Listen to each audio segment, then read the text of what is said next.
Hello friends, welcome to Behind the Shadows, a new way of telling stories.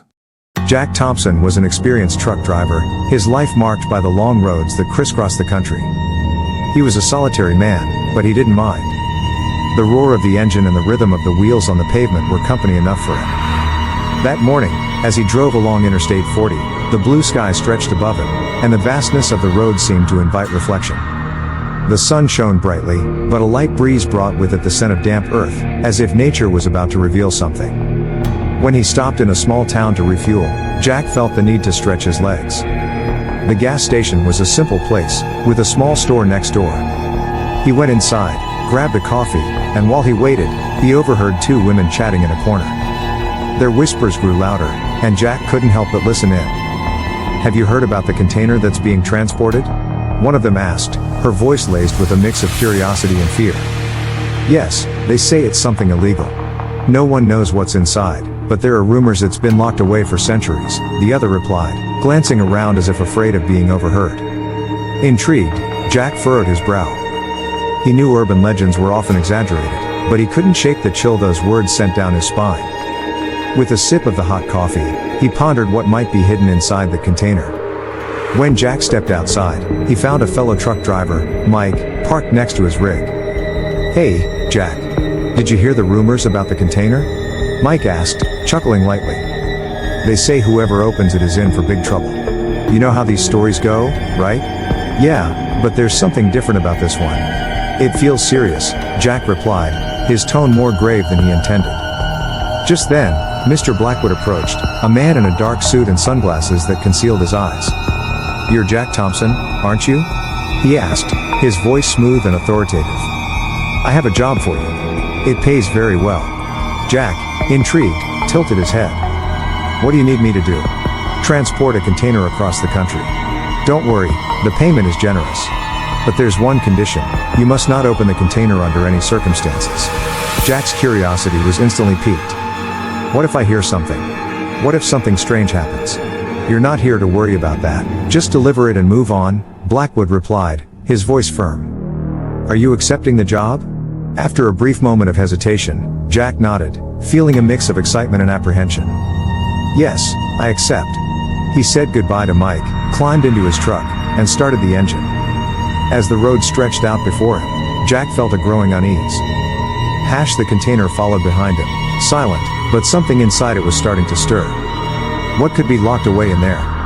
And why did Blackwood seem so anxious for him not to open it? Thoughts whirled in his mind as he drove down the desolate road, anxiety growing with every mile he covered. Then, a strange sound emerged from the container. Jack paused for a moment, his heart racing. He glanced in the rearview mirror. The container appeared so inert, yet the unease inside him intensified. "What are you hiding?" he murmured as the road unfurled beneath his wheels, leading him toward the unknown. Jack Thompson parked his truck at a gas station by the roadside, eager to stretch his legs. The sun was beginning to set, painting the sky in shades of orange and pink, but the beauty of the twilight couldn't shake the restlessness that consumed him. The strange sounds emanating from the container seemed to amplify, echoing in his mind like a warning. He approached the convenience store, where a clerk, a young man with disheveled hair and a weary expression, watched him with curiosity. "Are you okay, buddy?" the clerk asked, noticing Jack's worried expression. "I don't know," Jack replied, trying to shake off the feeling that something was wrong. It's a different job, you know? A container I can't open." The clerk raised an eyebrow, intrigued. "Sealed container? That reminds me of the urban legends around here. There are plenty of stories about strange things locked away in those boxes." Jack frowned. "Strange stories? Like what?" "Oh, you know. People say that some containers hold dark secrets. Spirits, curses. Things that shouldn't be released." The clerk gave a nervous laugh, but his eyes were serious. "Be careful, man. Sometimes, curiosity can be dangerous." Jack's mind spun with the young man's words as he walked away, his unease escalating. He struggled to focus on his work, but visions began to emerge in his mind. Dark shadows danced around the container, as if they were moving, watching. He shook his head, trying to push the thoughts away. "It's just lack of sleep," he murmured to himself, but the doubt had already taken root. The night dragged on, and Jack couldn't sleep. The sounds continued, whispers that seemed to call his name. The voice, soft and enticing, seemed to come from the very heart of the container.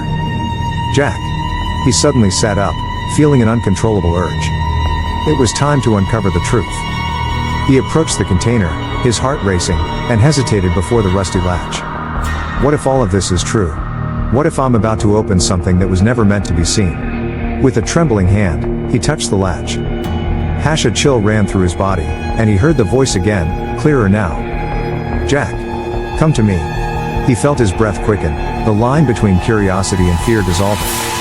It was a decisive moment, and the darkness inside the container seemed to writhe, waiting for him. Overcome by curiosity and fear, Jack hesitated before the heavy door of the container. The sounds coming from within were a mix of whispers and laments, drawing him in like a magnet. With a deep breath, he decided he could resist no longer. Using the strength of his calloused hands, he turned the latch and pushed the door open. The metallic creak echoed into the darkness of the night, and a cold gust of air escaped from inside, as if something was eager to be freed. Inside, Jack saw an ancient box, wrapped in rusted chains, covered with symbols he couldn't decipher. As he approached, he felt a wave of supernatural energy hit him like a punch to the stomach, making him hesitate. What is this? He murmured to himself, eyes wide at the enigmatic object. He reached out, and as he touched the chains, an intense light burst from the box, illuminating the darkness around him. You shouldn't be here. A feminine voice echoed, breaking the silence. Jack spun around abruptly and saw an ethereal figure, a woman with a sad, pleading expression. You have released something that should not be free. We are trapped because of you. Who are you? What is happening? Jack questioned, his heart racing. My name is Eliza. I and others like me have been in prison for centuries. You opened the box, and now you've unleashed a malevolent force. We need your help to contain it before it's too late, she said, her voice trembling with urgency. Before Jack could respond, a wave of energy surged through the air, and he felt himself being pulled into a fissure that formed before him. The world around him began to crumble, and he screamed, but his sound was lost amid a cacophony of wails.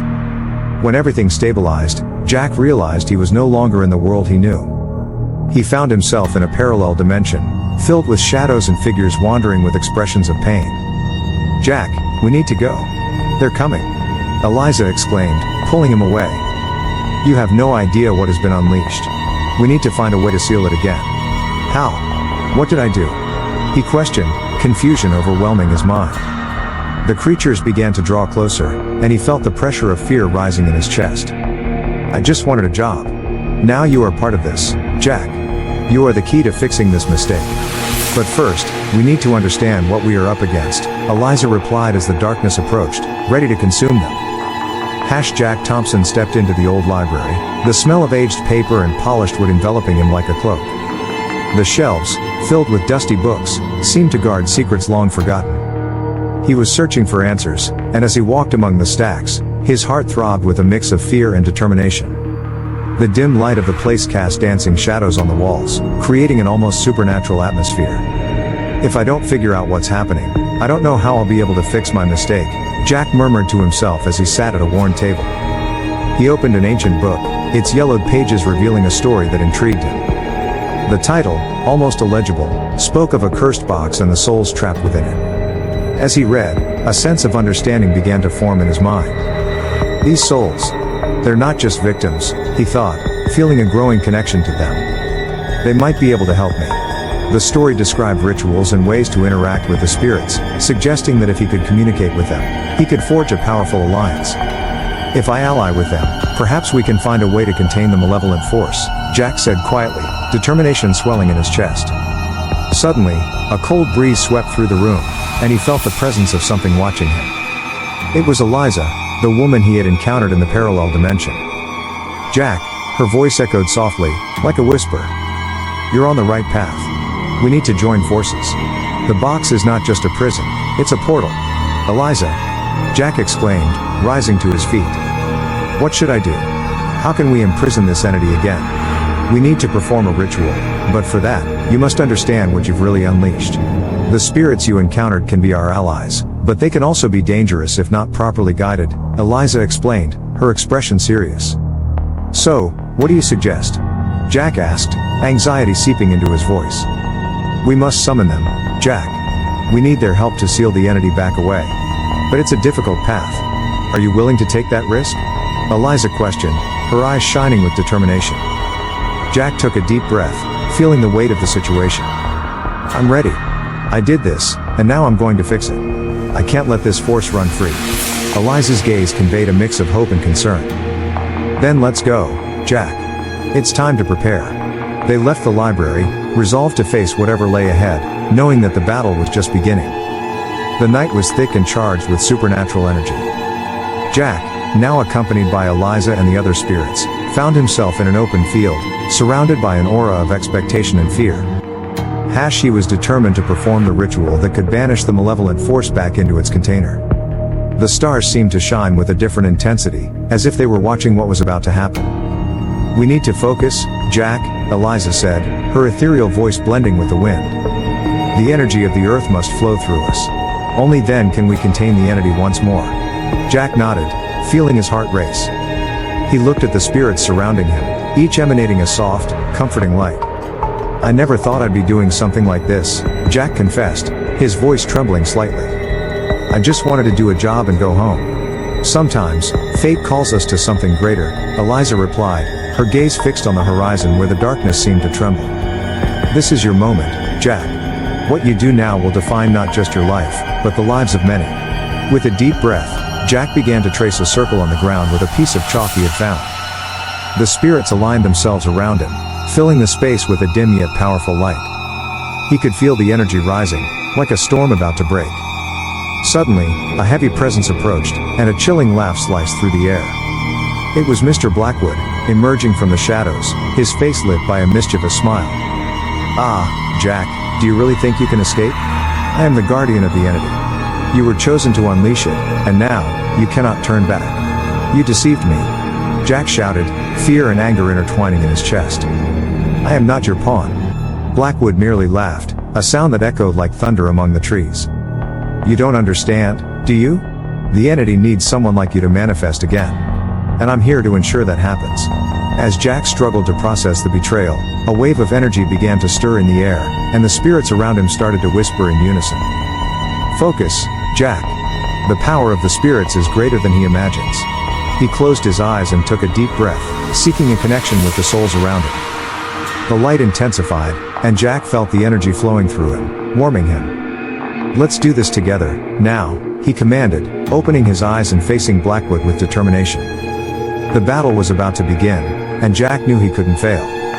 The survival of many depended on him, and the approaching darkness was not just an entity but a force that threatened to consume everything.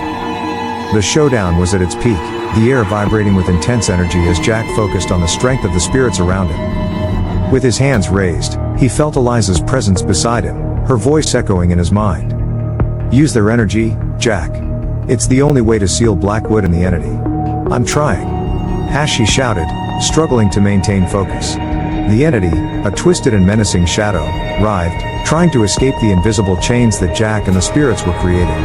Blackwood, on the other hand, was now in a vulnerable position, his face expressing desperation. You don't know what you're doing, he yelled, his voice filled with panic. Releasing this entity is a mistake you'll regret. It's you who's wrong, Blackwood. Jack replied, his determination growing. I can feel the pain you've caused. You won't control these souls any longer. With one last effort, Jack channeled the energy of the spirits, a radiant light emanating from his body. The ancient box, now pulsating with intense light, began to open.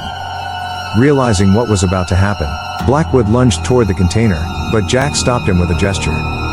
You won't escape. The chains binding the entity began to glow, pulling it back toward the box. The sound of screams and wails echoed through the air, and Jack felt a wave of relief as he saw the shadow being sucked in. But the victory came at a cost. Jack felt his strength drain away, falling to his knees as the container slowly closed. Please, no. I can change. Blackwood pleaded, tears streaming down his pale face. But it was too late. The box snapped shut with a sound that reverberated through the air, and for a moment, everything seemed calm. Jack, injured and exhausted, watched the scene, a temporary relief flooding his heart.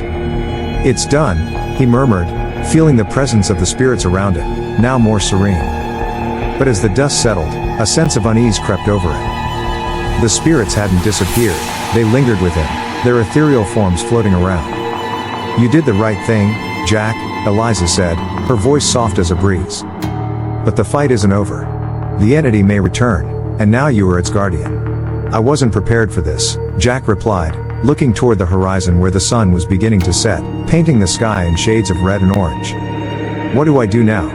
"Prepare yourself," she answered, a glimmer of hope in her eyes. "The battle may have ended, but new adventures are on the way. We will be by your side." As Jack stood up, a new sense of purpose filled his being. He knew that the journey was just beginning. However, a shadow moved behind him, and when he turned, Jack's heart raced. A new threat was approaching, and the fight against supernatural. Leave your comment and subscribe to the channel. Enjoy and see other stories on the channel. See you in the next story, if you dare.